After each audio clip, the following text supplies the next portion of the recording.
Zero पासून करोडपती बनताना पाहिलेलं आहे. हे वास्तूचे प्रिन्सिपल्स अप्लाय करून आपल्या जीवनात त्यांनी वास्तुशास्त्र, ऑकल्ट सायन्स इम्प्लिमेंट केलं. प्रॉपर 100% वास्तूमध्ये होती. म्हणजे सर्व नियम त्यामध्ये फॉलो केलेले होते. परंतु त्यांनी जेव्हा दसऱ्याची जी काही म्हणजे घरामध्ये स्वच्छता असते, स्वच्छतेच्या दरम्यान फ्रीज घराच्या सेंटरमध्ये आणलं. म्हणजे जी की ब्रह्मस्थान म्हणजे की वास्तुपुरुषाची नाभी असते. ऑल ऑफ सडन त्यांच्या पोटात जास्त दुखतं. मर्म पॉईंट असतात वास्तूमध्ये आणि त्या पॉईंट्सवर असे शार्प एजेस आपण जर ठेवलो तर रिस्पेक्टिव्ह आपल्या त्या बॉडीच्या पोर्शनमध्ये त्रास, जखम, पेन चालू होतात. वास्तुपुरुष ह्या अंगाने जपलेल्या हृदयाच्या पॉईंटवर काही एखादा पॉईंट आला म्हणजे तिथे वाचल्या मर्म पॉईंटवर तर त्यांना हार्टशी रिलेटेड तक्रार येऊ शकते. ईशान्येमध्ये काही खिळे मारलेले असतील भिंतीवर किंवा तिथे काही शार्प ऑब्जेक्ट अशी जमिनीवर ठेवले असतील त्या पॉईंटवर तर त्यांच्या विचारात गडबड किंवा त्यांच्या डोक्यामध्ये मायग्रेनचा त्रास होऊ शकतो. त्या भागाची अशी अरेंजमेंट केली की ती विहीर डिटॅच केलेल्या पोर्शनच्या ईशान्येत आली आणि त्याचा फरक त्यांना 2 महिन्यात जाणवला. कोरोनाच्या पिरियडमध्ये लॉकडाऊन झालं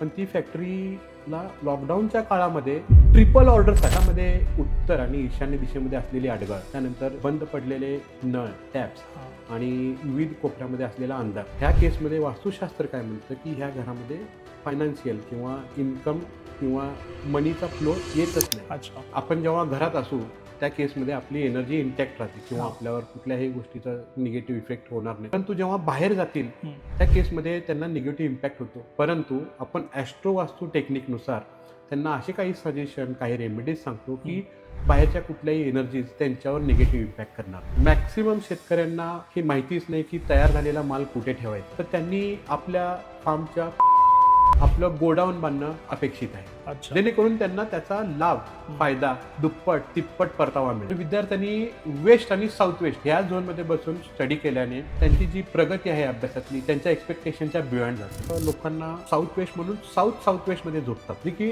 डिस्पोजलचा झोन आहे. अगेन वेस्ट आणि नॉर्थ वेस्टच्या मध्ये डिप्रेशनचा झोन आहे. मग हे कर्जाचे डॉक्युमेंट म्हणजे आपलं जर होम लोन चालू आहे, करेक्ट, बाईक लोन आहे, कुठलं पण लोन आहे ते ठेवलं तरी पण तसं काम करेल. करेक्ट. क्रेडिट कार्डचे बिल, कोर्ट नोटिसेस जे आपल्याला काढून टाकायचे त्या गोष्टी सर्व डिस्पोजल झोन मध्ये ठेवाव्यात.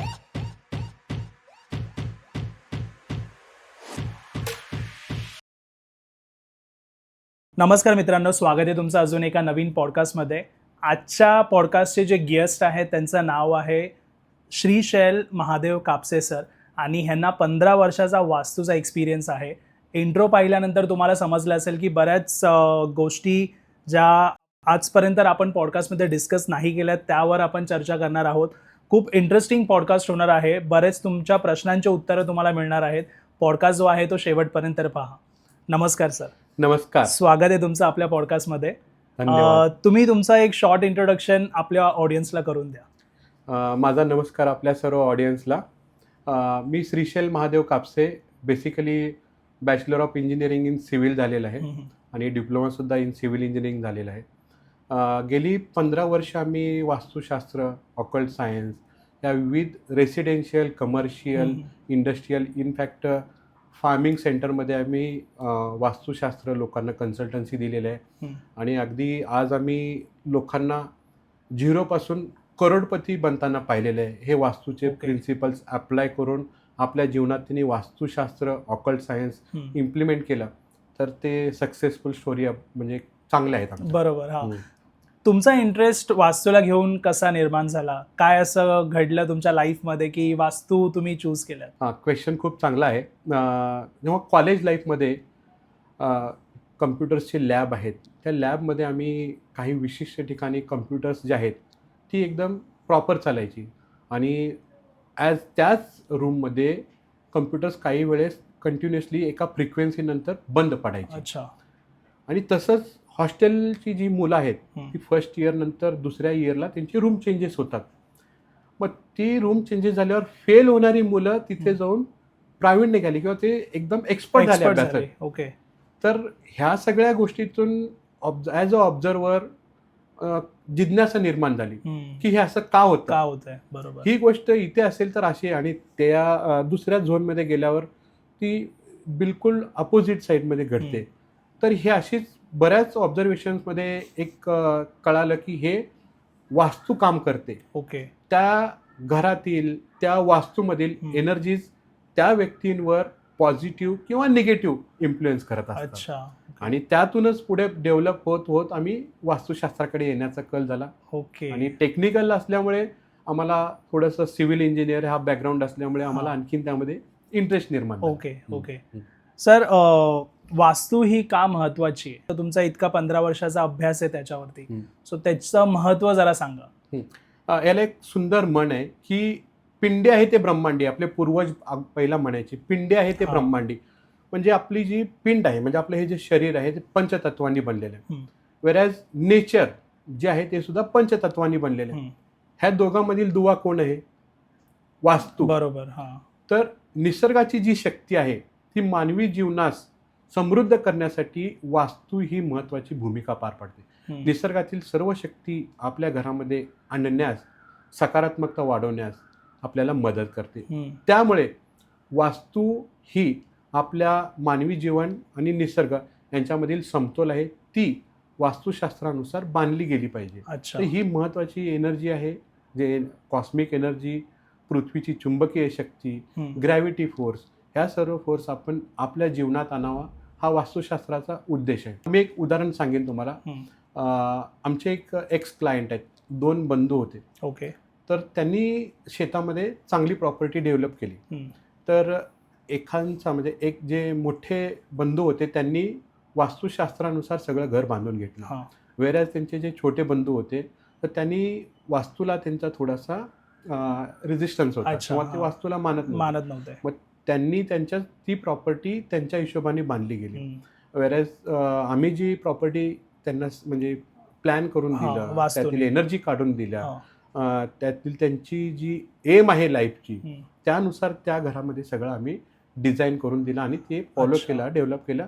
आज ते म्हणजे एक प्रगतिशील शेतकरी, अगदी त्यांचा जो उत्पन्न आहे तो करोडोमध्ये आहे. वेळेस त्यांचे जे बंधू होते ते बंधूंनी अगदी प्रॉपर्टी डेव्हलप झाल्याच्या नंतर 1, 2 ते 3 वर्षामध्ये त्यांची अधोगती चालू झाली. ओके. आणि त्यांनी आम्हाला बोलवलं की ह्या वास्तूमध्ये काही तुम्हाला संशयास्पद किंवा काही गोष्टी तुम्हाला एकदा तुम्ही चेक करून घ्या. तर आम्ही चेक केली तर बऱ्याच त्यामध्ये गोष्टी वास्तूला अनुकरून फॉलो केलेल्या नव्हत्या. अच्छा. त्या आम्ही पाहण्याअंती त्यांना सर्व ऑब्झर्वेशन सांगितलं. आमच्या ज्या काही एक्सपिरियन्स आहे, जे काही शिकलेलं आहे त्या सर्व गोष्टी तिथे अप्लाय करून तिथून आम्ही त्यातून व्ह्यू काढले, ऑब्झर्वेशन त्यांच्याशी डिस्कशन केलं आणि म्हणजे नेक्स्ट 1-2 महिन्यामध्ये ते आम्हाला त्यांनी रेक्टिफिकेशन करायला सांगितलं. ओके. ज्या गोष्टी नॅचरली पॉझिटिव्ह होत होत्या आणि ज्या पॉसिबल होत्या विदाऊट तोडफोड किंवा काही न करता त्यांना त्या अलाइन करून दिल्या. ज्या गोष्टी पॉसिबल नव्हत्या तिथे आम्ही त्यांना काही सजेशन्स दिले. तर तेही आज 3 ते 4 वर्षामध्ये म्हणजे त्यांचेही उत्पन्न त्यांच्या एक्सपेक्टेशनमध्ये आलेलं आहे. अच्छा. एक चांगली गोष्ट आहे. तर त्याही आज आम्हाला फोन करून सांगतात, मी आज तुम्हाला म्हणजे फीडबॅकच्या कॉलमध्ये बोलले की मी 3-4 वर्षापूर्वी तुमचं काय ऐकलं नाही. वेरॅज त्यांची म्हणजे हेल्थ इश्यू खूप मेजर इश्यू झाले होते. आणखीन एक छोटासा किस्सा सांगतो. एक आम्ही वास्तू व्हिजिट केली. वास्तू प्रॉपर 100% वास्तूमध्ये होती, म्हणजे सर्व नियम त्यामध्ये फॉलो केलेले होते. परंतु त्यांनी जेव्हा दसऱ्याची जी काही म्हणजे घरामध्ये स्वच्छता असते, स्वच्छतेच्या दरम्यान फ्रीज घराच्या सेंटरमध्ये आणला. म्हणजे जी की ब्रह्मस्थान. ब्रह्मस्थान म्हणजे की वास्तुपुरुषाची नाभी असते. आणि त्याच्या तदनंतर एक 10 ते 12 दिवसात आम्हाला फोन आला की ऑल ऑफ सडन त्यांच्या पोटात जास्त दुखतंय. ओके.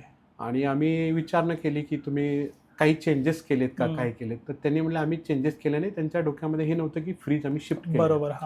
आणि आम्हाला वास्तुपरीक्षणासाठी बोलवलं. वास्तुपरीक्षणांती आम्हाला आढळून आलं की सर्व गोष्टी ॲज इट इज आहेत. स्वच्छता व्यवस्थित झालेली आहे.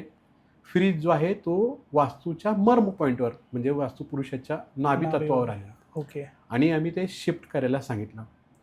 रिझल्ट अगदी 15 दिवसात त्यांचा फीडबॅक फोन आला की आमचं जी पोटाची त्रास आहे, जो एकदम सिव्हिअर पेन झाला होता, तो पूर्णपणे बंद झालेला आहे. ओके. तर मर्म पॉईंट असतात वास्तूमध्ये आणि त्या पॉईंट्सवर असे काही शार्प एजेस आपण जर ठेवलो तर रिस्पेक्टिव्ह आपल्या त्या बॉडीच्या पोर्शनमध्ये ना त्रास, जखम किंवा पेन चालू होतात. अच्छा. तर ही गोष्ट आपल्याला काटोख्याने पाळावी. तर तिथे काय ठेवणं योग्य आहे? मर्म पॉईंट्स असतात तिथे काहीच ठेवणं अभिप्रेत नाही. अच्छा. की तिथे तो ओपन टू रिकामा. म्हणजे जसं की एक्झाम्पल सांगतो. हा. आता वास्तुपुरुषाचं डोकं जे आहे ते ईशान्येत आहे ईशान्येला. हा.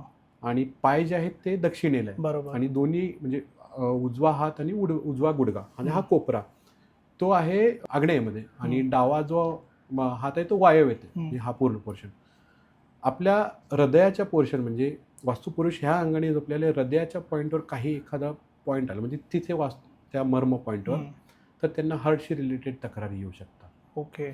जर ईशान्येमध्ये काही खिळे मारलेले असतील भिंतीवर किंबहुना तिथे काही शार्प ऑब्जेक्ट अशी जमिनीवर ठेवले असतील त्या पॉईंटवर तर त्यांच्या विचारात गडबड ओके. किंवा त्यांच्या डोक्यामध्ये मायग्रेनचा त्रास होऊ शकतो. सिंपल गोष्टी आहेत, ह्या गोष्टी आपण फॉलो केल्या तर तो त्रास कमी होऊन जाईल. कोरोनाच्या अगोदर एक मोठा प्लांट इंडस्ट्री आहे त्याची पाहणी केली होती आणि पाहणी दरम्यान आम्ही त्यांना बऱ्याच गोष्टी सजेशन केल्या. रंग आहेत, त्यानंतर ज्या ज्या टॉयलेटच्या लोकेशन्स आहेत तिच्या होत्या, त्यानंतर ठिकठिकाणी त्यांना आम्ही त्यांच्या त्यांची गोल प्रोडक्टिव्हिटी वेस्टेज डिस्पोजल ह्या गोष्टीमध्ये त्यांचा जे एक्सपेंडिचर होत होता प्रोडक्टिव्हिटी कमी येत होती त्या अनुषंगाने त्यांना गाईड करायला लावल्या. त्यांनी त्या शिफ्ट केल्या. एक मेजर दोष होता म्हणजे जो सेंटर पोर्शन आहे त्याच्यामध्ये मोठी विहीर होती इंडस्ट्रीची. अच्छा. आणि त्या विहिरीच्या बाबतीत आम्ही त्या भागाची अशी अरेंजमेंट केली की ती विहीर म्हणजे आम्ही पूर्णपणे त्याला डिटॅच केली तो एरिया आणि ती विहीर आम्ही जेणेकरून लकीली त्या डिटॅच केलेल्या पोर्शनच्या ईशान्येत आली आणि त्याचा फरक त्यांना 2 महिन्यात जाणवला. कोरोनाच्या पिरियडमध्ये लॉकडाऊन झालं पण ती फॅक्टरीला लॉकडाऊनच्या काळामध्ये ट्रिपल ऑर्डर्स आल्या. अच्छा. मग याचं झालं काय, ब्रह्मतत्वात म्हणजे जो सेंटर पोर्शन आहे त्या भागामध्ये पाणी आलं आणि सेंटर पोर्शनमध्ये पाणी आणि खड्डा हे कुठेतरी आपलं प्लॅनिंग आणि एक्झिक्युशनमध्ये ह्यूज डिफरन्स आणतं किंवा प्लान जे करतो तो एक्झिक्यूट होत नाही.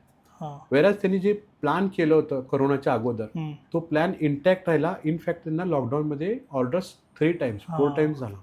ओके. ही आमची एक सक्सेसफुल स्टोरी आहे. सर, हे फायनान्शियल प्रॉब्लेम जे आहेत हे बऱ्याच जणांना आहेत आता, तर हे इन्कम वरतीच डिपेंड आहे की वास्तूनी पण आपण काही अशा गोष्टी करून फायनान्शियल स्टेबिलिटी जरा वर आणू शकतो? घरामध्ये आर्थिक फ्लो हे आपल्या इन्कमवर डिपेंड नाही. तर तो वास्तूमध्ये विविध घटकांनी त्याच्यावर इन्फ्लुएन्स किंवा त्याच्यावर काम करतो. अच्छा. घरामध्ये उत्तर आणि ईशान्य दिशेमध्ये असलेली अडगळ, त्यानंतर बंद पडलेले नळ टॅप्स आणि विविध कोपऱ्यामध्ये असलेला अंधार, ह्या केसमध्ये वास्तुशास्त्र काय म्हणतं की ह्या घरामध्ये फायनान्शियल किंवा इन्कम किंवा मनीचा फ्लो येतच नाही. अच्छा. वेरॅज विज्ञान काय म्हणतं की अशी जी अव्यवस्था आहे त्या ठिकाणी ताण वाढतो. ताण वाढलेल्या ठिकाणी आर्थिक डिसिजन हे चुकीचे जाऊ शकतात आणि आर्थिक डिसिजन चुकीचे असल्यावर अस्थिरता वाढते. तर म्हणायचं हे आहे की विज्ञान आणि आपली वास्तू हे दोघांचं म्हणणंही एकच आहे. सर, मानवी जीवनावरती कोणत्या कोणत्या एनर्जी प्रभाव टाकतात? त्या व्यक्तीची स्वतःचा ओरा म्हणजे त्यांचे विचार, त्या विचाराने एक त्यांचा ओरा बनलेला असतो.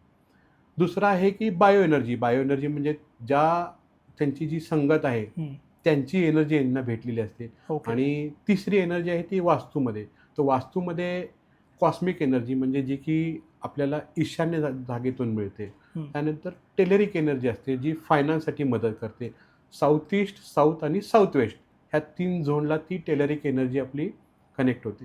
तर ह्या सर्वांनी मिळून म्हणजे ह्या 3 मुख्यत्वे करून एनर्जी मानवी जीवनावर प्रभाव टाकतात. ओके. सर, आता समजा मी माझी वास्तू 100% वास्तू कंप्लायंट करून घेतले, वास्तू एक्सपर्टला बोलून सगळ्या गोष्टी आहेत तिथे मी करून घेतल्या. आता मला एवढं माहिती आहे की माझी वास्तू परफेक्ट काम करते, पण मी घरामध्ये जास्तीत जास्त 10 ते 12 तास किंवा 14 तास असतो. त्याच्यानंतरचे राहिलेले तास मी बाहेर जॉबला जातोय, मित्रांकडे आहे. समजा मी ऑफिसला जातो तिथे वास्तू खराब आहे, तिथली एनर्जी खराब आहे, मग आता हे कसं रोल प्ले करतं? मला मग तिथला प्रॉब्लेम होणार की आपण जेव्हा घरात असू त्या केसमध्ये आपली एनर्जी इंटॅक्ट राहते किंवा आपल्यावर कुठल्याही गोष्टीचा निगेटिव्ह इफेक्ट होणार नाही. परंतु जेव्हा बाहेर जातील त्या केसमध्ये त्यांना निगेटिव्ह इम्पॅक्ट होतो. परंतु आपण ॲस्ट्रो वास्तू टेक्निकनुसार त्यांना असे काही सजेशन, काही रेमेडीज सांगतो की बाहेरच्या कुठल्याही एनर्जीज त्यांच्यावर निगेटिव्ह इम्पॅक्ट करणार नाही. ॲस्ट्रो वास्तू टेक्निक काय आहे, जेव्हा आई कन्सिव्ह होते आणि ज्या घरामध्ये ती मेजर कन्सिव्ह झाल्यानंतर मेजर टाइम काढते अच्छा. हा. आणि ज्यावेळेस आपला जन्म होतो हं. तर ज्या घरामध्ये आई कन्सिव्ह होऊन मॅक्सिमम टाइम राहिलेला असते त्या घरामधील रचना हं. आणि युनिवर्समध्ये कॉस्मिक एनर्जीची रचना किंवा युनिवर्स आपला जन्म व्हायला फोर्स लावलेली असते. हं. तर तीच रचना हं. आपण आपल्या घरामध्ये इम्प्लिमेंट करू त्यावेळेस आपलं जी लाईफ आहे ओके. ती एकदम सुखकारक आणि ज्या काही गोष्टीमध्ये आपण ग्रोथ पाहतोय ती एकदम स्पीड पळते. अच्छा. ओके. ती रचना आपण ॲस्ट्रोवास्तूनुसार काही सजेशन देतो, काही रेमेडीज सांगतो, ती रचना आपण त्या घरामध्ये करतो. तर ॲस्ट्रोवास्तू ही जी टेक्निक आहे की व्यक्तीने लाईफमध्ये कसा अप्रोच ठेवावा, कुठल्याही संकटाला कसं जावं किंवा कुठलेही डिसिजन्स कोणत्या प्रकारे घ्यावेत हे ॲस्ट्रोवास्तूमध्ये आपण त्यांना सांगतो. त्यामुळे जेव्हा घरातून बाहेर पडतो कर्म करण्यासाठी बाहेर, हा अप्रोच ह्या देवाची भक्ती किंवा त्यांच्या लाईफमध्ये जे मॅनिफेस्ट कुंडलीमध्ये ॲस्ट्रोवास्तूमध्ये लिहून आलेलं आहे हे आपण त्यांना उलगडून व्यवस्थित सांगतो. ओके. जेणेकरून बाहेरचा कुठला निगेटिव्ह इम्पॅक्ट त्या व्यक्तीवर होणार नाही. अच्छा, मग तिथे पण ते सेफ राहतील. सेफ राहतील. ओके. मगाशी पॉडकास्ट सुरू व्हायच्या अगोदर आपण डिस्कशन करत होतो आणि तुम्ही सांगितलं की बऱ्याच शेतकऱ्यांना पण तुम्ही त्यांच्या लाईफमध्ये सक्सेसफुल होण्यासाठी मदत केली आहे.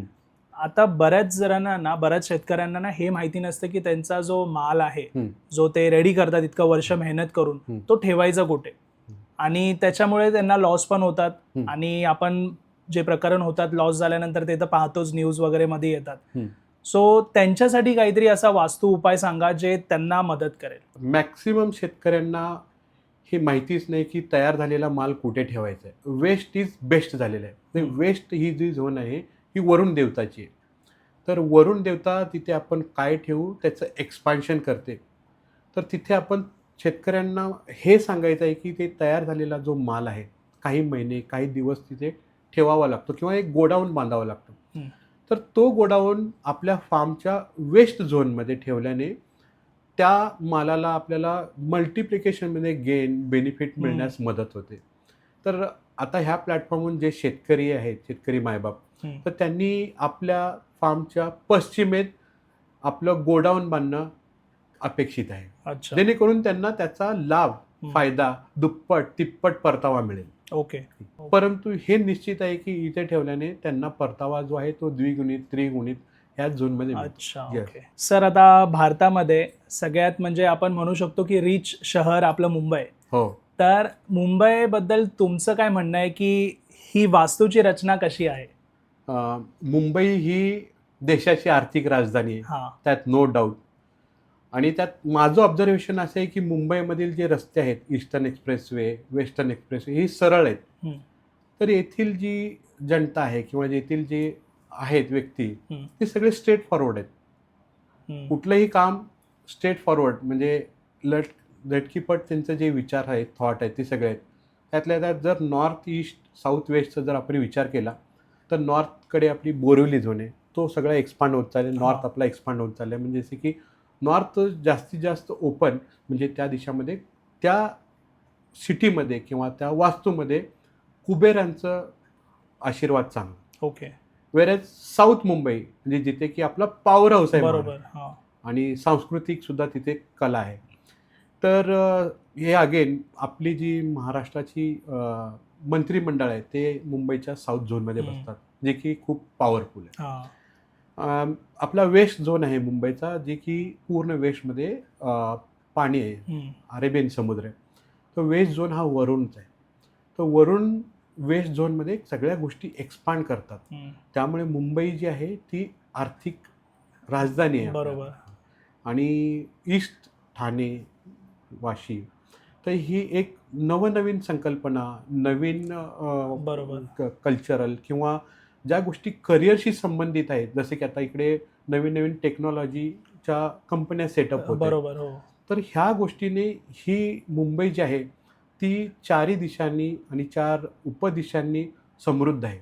तर इथे येणाऱ्या प्रत्येक व्यक्तीला कुठल्याही प्रकारे लक्ष्मी कमी पडणार नाही. बरोबर. लक्ष्मीचा त्यांना ऑलवेज मार्गदर्शन. सर आता परीक्षेचा वेळ आहे हं. आणि सगळ्यांना हा प्रश्न पालकांना असतोच की माझा मुलगा कुठे बसल्यावरती त्याचं अभ्यासात लक्ष लागेल. सो तुम्हाला काय वाटतं वास्तूमध्ये कोणती दिशा अशी आहे जिथे ते बसून अभ्यास केला तर त्यांचं लक्ष लागेल? वास्तूमध्ये प्रत्येक प्रॉब्लेमला सोल्युशन आहे. हं, तर विद्यार्थ्यांनी वेस्ट आणि साऊथ वेस्ट ह्या झोनमध्ये बसून स्टडी केल्याने त्यांची जी प्रगती आहे अभ्यासातली त्यांच्या एक्सपेक्टेशनच्या बियॉन्ड जाते. ओके. इवन दो पालकांच्या जे एक्सपेक्टेशन आहेत त्याही पुढे जाते. हा झोन बॅलन्स असणं खूप महत्त्वाचं आहे. त्याचबरोबर त्या स्टडी टेबलवर कुठलेही तुटलेलं, फुटलेलं किंवा जड वस्तू नसाव्यात. समोर जी भिंत आहे, समजा स्टडी टेबलवर समोर भिंत आहे, ती एक आपल्याकडे विद्यार्थ्यांवर निगेटिव्ह फोर्स तयार करते. त्यामुळे समोर जी आहे ती ओपन स्पेस असावी. प्लेन ठेवायची. भिंत आपल्या पाठीशी म्हणजे जेणेकरून ती विद्यार्थ्यांना एक सपोर्ट म्हणून काम करते. ओके. पाठकणा सरळ ठेवावा, त्यामुळे ऑक्सिजन लेवल आहे तो आपल्या ब्रेनपर्यंत प्रॉपर जातो. ऑक्सिजन ब्रेनपर्यंत गेल्यामुळे त्यांची जी काही स्टडी आहे ती त्यांच्या केलेल्या स्टडीमध्ये प्रॉपर त्यांना रिकग्नाइज मेमरी हां. होण्यास मदत होते. ओके. सर वास्तूमध्ये मी असं ऐकलंय की इलेक्ट्रॉनिक गोष्टी ज्या आहेत ना त्या बेडरूममध्ये नाही ठेवायच्या. हं. तर तुम्ही काय सांगाल वास्तूप्रमाणे काय योग्य आहे? वास्तू म्हणते की आपल्या बेडरूममध्ये इलेक्ट्रॉनिक्स वस्तू नसाव्यात, निगेटिव्हिटी तयार होते. याचं रिझनही साहजिकच असं आहे की जी आर्टिफिशियल इलेक्ट्रोमॅग्नेटिक फोर्स आहे किंवा जी रेडिएशन्स आहेत त्या नॅचरलपेक्षा जास्त असतात. त्यामुळं काय होतं, आपल्या एक मेलाटॉनिन नावाचा एक झोपेसाठी तयार होणारा स्त्रव आहे, तो स्त्रव कमी होतो. त्यामुळे झोप कमी होते, तर आपल्या झोपेचा रिदम बिघडतो. अच्छा. त्यामुळे ज्या काही इलेक्ट्रॉनिक्स वस्तू आहेत हं. त्या आपल्या बेडरूममध्ये नसाव्यात. त्यातल्या त्यात सर्वांना एक महत्त्वाची टीप देऊ इच्छितो की आपल्या घरामध्ये जेव्हा झोपताना वायफायचा जो राउटर आहे तो बंद ठेवावा, जेणेकरून त्याच्यातून निघणारे जे रेडिएशन्स आहेत रेडिएशन. ते आपल्याला रात्रभर हार्मफुल नसणार आहे. अच्छा. आणि त्यामुळे झोप व्यवस्थित झाली की आपली कार्यशक्ती व्यवस्थित होते बरोबर आहे. आणि अल्टिमेटली आपले डिसिजन्स व्यवस्थित, आणि याचा फायदा आपल्याला येणाऱ्या काळात भविष्यात चांगला होतो. ह्यापुढेही मी जाऊन असे म्हणेन की बेडरूममध्ये किंवा आपल्या वास्तूमध्ये कुठलेही तीक्ष्ण कोपरे असलेले फर्निचर नसावेत किंवा युद्धाचे पोस्टर्स नसावेत. त्यामागे सायन्स काय बोलतं की हे तीक्ष्ण कोपरे म्हणजे आपल्या मेंदूला ऑलवेज अलर्टनेस देतात. अच्छा. हां. आणि आपल्या मेमरीमध्ये एक ब्लू चिप असते, म्हणजे जशी एक कंडक्टर समजा, अच्छा. ती ऑलवेज आपल्याला अलर्ट मोडमध्ये ठेवते. तर मेंदूला प्रोसेस करायला टाइम लागतो, ऑलवेज प्रोसेस टाईममध्ये असतो, तो रिलॅक्स मोडमध्ये कधीच नाही. तर त्यामुळे आपल्याला तीक्ष्ण कोपरे हे घरामध्ये अलर्टनेसचा अलार्म देतात. ओके. त्यामुळे आपली मेमरी ऑलवेज किंवा आपली जी मेंदू आहे ते ऑलवेज एका कार्यक्षमतेमध्ये अडकलेले असते. वेळेस आपण घरामध्ये विश्रांतीसाठी पाहत असतो तर त्या झोनमध्ये आपण त्या वस्तूमुळे किंवा त्या युद्धाच्या पोस्टर्समुळे अलर्टनेस मोडमध्ये राहतो. त्यामुळे कुठल्याही युद्धाची पोस्टर्स किंवा शार्प ऑब्जेक्ट असलेले फर्निचर्स नसावेत. ओके. आणखीन एक सांगू इच्छितो की आता कोविडच्या नंतर work from home he concept चांगली आलेली वाढलेली. पण आता आम्ही ज्या ठिकाणी वास्तूला जातो त्या ठिकाणी आम्हाला बरेच लोकांचा फीडबॅक असा आहे की आम्हाला हल्ली काम जास्त करावं लागतं, काम घर वर्क फ्रॉम होम केल्यामुळे. तर त्याच्यासाठी ही काही टीप आहे की जसं आपण वर्क फ्रॉम होम करताना आपलं जे फेसिंग आहे ते आपले ऑलवेज नॉर्थला व्हावी. ओके. जेणेकरून मॅक्सिमम प्रोडक्टिव्हिटी निघेल. तदनंतर आपलं जो वर्किंग स्टेशन आहे त्याच्यावर कुठलेही तुटलेल्या फुटलेल्या गोष्टी नसायला हव्यात, ते क्लीन आणि नीट असावं, जेणेकरून आपल्या माइंडमध्ये ऑलवेज क्लॅरिटी, मेंदू आपला हा त्याला सिग्नल मिळतात की इथं आपण क्लिअर आहे, आपली कार्यशक्ती वाढते. त्यानंतर आपल्या समोर काही असे भिंत आहे, अगेन मी मगाशी म्हणल्यासारखं की लहान मुलं जेव्हा अभ्यास करतात तर त्यांच्यासमोर भिंत नसावी. तशीच आपण रचना आपण वर्क फ्रॉम होम करताना की आपल्या पाठीमागे भिंत असावी, जी समोर नसावी, जेणेकरून त्या भिंतीचं निगेटिव्ह एनर्जी आपल्यावर येऊ नये. भिंत पाठीशी असल्यामुळे असं होतं की आपल्याला तो सपोर्टिंग झोन होतो. ओके. बरोबर. तर वर्क फ्रॉम होम करताना ह्या गोष्टी आपण पाळल्या तर आपली प्रोडक्टिव्हिटी जास्त होते. कारण असं बऱ्याचदा होतं की वर्क फ्रॉम होम करताना ना लेझीनेस येतो, नाहीतर तितकं 10 तास बसायलाच होत नाही. सो त्याच्यामुळे म्हणजे हे असं केल्याने आपल्याला एनर्जेटिक पण फील होतं. आणि काही 1-2 तुळशीचं रोपं ठेवावे तिथे. अच्छा. त्यामुळे की आपल्या मेंदूला जास्त आपण जेवढं आपण सिग्नल देऊ पॉझिटिव्हिटीचा, तर त्यामुळे आपले कार्यशक्ती वाढते आणि अच्छा. कार्यशक्तीमध्ये चांगले डिसिजन सुद्धा येऊ शकतात. ग्रेट. सर मला आहे ना इंस्टाग्रामवरती बरेच मेसेजेस आहेत लोकांचे की त्यांना ना कर्जातनं मुक्त व्हायचं आहे. हो. पण आता माझ्याकडे तर सोल्युशन नाही आहे, पण तुम्ही आता आलायत तर तुम्हीच सांगा, लोकांना जर कर्जातनं मुक्त व्हायचं आहे तर काय सोल्युशन आहे? वास्तू मगाशी म्हणल्यासारखं की प्रत्येक गोष्टीसाठी सोल्युशन आहे. हम्म. तर कर्ज कमी करण्यासाठी आम्ही हा सल्ला देईन की त्या कर्जाची डॉक्युमेंट आहेत ती साऊथ वेस्टमध्ये नसावेत. साऊथ वेस्ट जो आहे हा पृथ्वी तत्वाचा झोन आहे, स्टॅबिलिटीचा झोन आहे. हम्म. डॉक्युमेंट साऊथ वेस्टमध्ये ठेवल्यामुळे स्टेबल होतात आणि कर्ज जे आहे आपल्या लाईफमध्ये स्टेबल होऊन जातं. अच्छा. तर आता ठेवायचं कुठे? बरोबर. हा. तर कर्जाची जी पेपर्स आहेत हम्म. ती साऊथ वेस्ट म्हणजेच साऊथ आणि साऊथ वेस्टच्या मध्ये हम्म. हा एक झोन आहे, तो डिस्पोजलचा झोन आहे. अच्छा. तर तिथे ठेवल्याने आपल्या लाईफमधील कर्ज बाहेर निघून जाईल. जातं. हो. आणखीन एक झोन आहे वेस्ट आणि नॉर्थ वेस्ट, ह्या हम्म. दोन झोनच्या मध्ये. तर तिथे कर्जाचे पेपर्स, कर्जाशी रिलेटेड काही ऑब्जेक्ट आहेत ते तिथे ठेवावेत. मग हे कर्जाचे डॉक्युमेंट म्हणजे आपलं जर होम लोन चालू आहे, Correct नाहीतर आहे. बाईक लोन आहे, कुठलं पण लोन आहे ते ठेवलं तरी पण तसं काम करेल ते? करेल. अच्छा. क्रेडिट कार्डचे बिल्स, ओके. हा. MSEBचे बिल्स, बरोबर. त्यानंतर आपल्या लाईफमध्ये ज्या गोष्टी आपल्या अविभाज्य झाल्यात जीवनाच्या हा. परंतु नको आहेत, बरोबर. कोर्ट नोटिसेस, हा. जे आपल्याला काढून टाकायचे काढून life मधनं. टाकायचे. हा. त्या गोष्टी सर्व डिस्पोजल झोनमध्ये ठेवाव्यात. तर एक तुम्हाला सक्सेसफुल स्टोरी सांगतो हम्म. की एक बिझनेसमॅन होते आणि त्यांनी असंच रील पाहून साऊथ वेस्टमध्ये प्रॉपर्टी पेपर ठेवावे म्हणून तिथे त्यांनी सर्वच पेपर ठेवले अच्छा. Including loan. आणि 15 वर्ष झाली त्यांचं ते लोन काही संपत नव्हतं. इनफॅक्ट तो लोन त्यांचा स्टेबल होऊन वाढत गेला. अच्छा. आणि आम्हाला वास्तुपरीक्षणासाठी बोलवलं आणि वास्तुपरीक्षणामध्ये आम्ही सर्व गोष्टी बारकाईने पाहिल्या. हम्म. बारकाईने पाहताना आम्ही त्यांना विचारलं की साऊथ वेस्टमध्ये काय काय ठेवलेलं आहे. तर साऊथ वेस्टमध्ये कुठल्याच प्रकारचं वास्तुदोष नव्हता. हम्म. पण त्यामध्ये त्यांनी आम्ही प्रॉपर्टी पेपर ठेवलेत. मग प्रॉपर्टी पेपरमध्ये त्यामध्ये आम्ही डिटेल्समध्ये विचारलं की तिथे काय ठेवलं आहे. हा. तर तिथे आम्हाला असं आढळून आलं की तिथे लोन पेपर्स आणि त्यांच्या लायबिलिटी कोर्ट नोटिसेस वगैरे सगळ्या ठेवलेल्या होत्या. ओके. तर साऊथ वेस्ट ही मुळातच पृथ्वी तत्वाचे स्टेबल झाली त्यांची आणि स्टॅग्नंट झाली तिथे राईट. life. आणि लोन त्यांचा वाढत गेला. वाढत गेला. तर आम्ही त्यांना ते त्वरित साऊथ वेस्ट म्हणजेच साऊथ आणि साऊथ वेस्टच्या मधला झोन हम्म. तिथे पेपर त्यांना शिफ्ट करायला सांगितले. फक्त हम्म. लोनचे पेपर्स, हा. Liability papers. तर त्यांनी त्याच दिवशी त्यांनी इम्प्लिमेंट केलं आणि एक नेक्स्ट 2 ते 3 वर्षामध्ये लोन त्यांच्या जीवनातून हळूहळू कमी झाला आणि नेक्स्ट म्हणजे टोटल त्या दिवसापासून पुढच्या 5 वर्षामध्ये आम्हाला असं कळालं की त्यांचं लोन आयुष्यातून निघून गेले. ओके. हा. तर मी हे सांगू इच्छितो की लोनचे पेपर्स साऊथ वेस्टमध्ये किंवा वेस्ट नॉर्थ वेस्टमध्ये ठेवावं. सर आता आहे ना मेट्रो सिटीमध्ये ह्या गोष्टी बऱ्याच लोकांसोबत होत आहेत. स्ट्रेस, एन्झायटी, डिप्रेशन ह्यातून बरेच लोक चाललेत. तर ह्यावर आपला वास्तू उपाय काय आहे का? ओके. हा क्वेश्चन खूप चांगला क्वेश्चन आहे. तर आत्ताच आपण बोललो की साऊथ वेस्टमध्ये म्हणजे स्टॅबिलिटी झोन आहे. तर बऱ्याच लोकांना साऊथ वेस्ट म्हणून साऊथ वेस्टमध्ये झोपतात, जे की डिस्पोजलचा झोन आहे. अगेन वेस्ट आणि नॉर्थ वेस्टच्या मध्ये एक डिप्रेशनचा झोन आहे. अच्छा. तर ह्या झोनमध्ये झोपल्याने डिप्रेशन 100% येते. आमचे काही पास्ट एक्सपिरियन्स आहेत, काही पास्ट ऑब्झर्वेशन्स आहेत. तर ह्या झोनमध्ये आपला बेड नसावा ही वास्तूची प्राईम रिक्वायरमेंट आहे. ओके. तदनंतर नॉर्थ ईस्ट म्हणजे जी आपली कॉस्मिक एनर्जी गेन करण्याची दिशा आहे त्या झोनमध्ये कुठल्याही प्रकारचे अँटी ब्ल्यू कलर म्हणजे रेड कलर, येलो कलर, जेणेकरून आपल्या विचारामध्ये जो विचार येत आहेत त्यांना एक फ्लो मिळावी.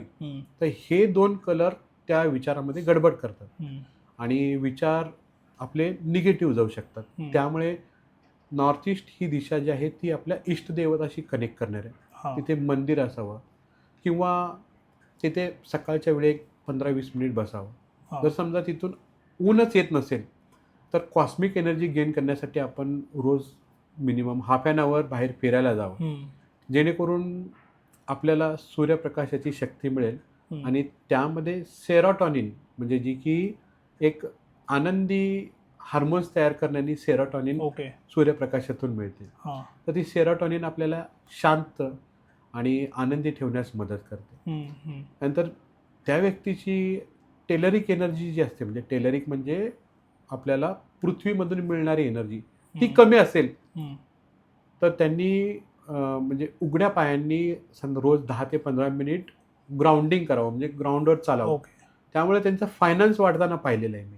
अच्छा. तर ही काही छोट्या छोट्या टिप्स आहेत, तर त्या गोष्टी इम्प्लिमेंट केल्याने आपलं जीवन सुखकर होईल.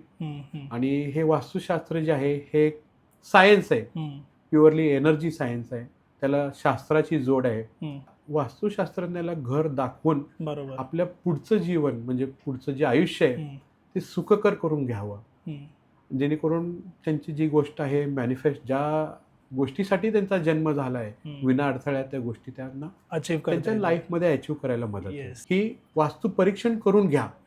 तर ही जी आहे एक्सपेन्स नाही आहे, ती बरोबर. आपली फ्युचरमधली इन्व्हेस्टमेंट आहे, राईट. जी आपल्याला मल्टिप्लिकेशनमध्ये रिटर्न्स देणार हो आहे. बरोबर आहे. थँक्यू सो मच सर, खूप छान माहिती दिली तुम्ही आपल्या ऑडियन्सला. तुमचा नंबर जो आहे तो मी डिस्क्रिप्शनमध्ये मेन्शन करतो. Okay. कुणाला वास्तू रिलेटेड काही प्रश्न असतील, ऑफिस वास्तूमध्ये पण बऱ्याच गोष्टी आहेत ज्या आज आपण डिस्कस करू नाही शकलो, नेक्स्ट पॉडकास्टमध्ये आपण त्या करू. ऑफिस रिलेटेड पण कुणाला काही प्रश्न असतील, वास्तू रिलेटेड घरामध्ये काही प्रॉब्लेम असेल ते तुम्हाला कन्सल्ट करतील. आणि तुमचा नंबर डिस्क्रिप्शनमध्ये मी मेन्शन करतो. Thank you so much. Thank you. Thank you. तुम्हाला पॉडकास्ट आवडला असेल तर लाईक, शेअर आणि चॅनलला सबस्क्राईब नक्की करा. धन्यवाद.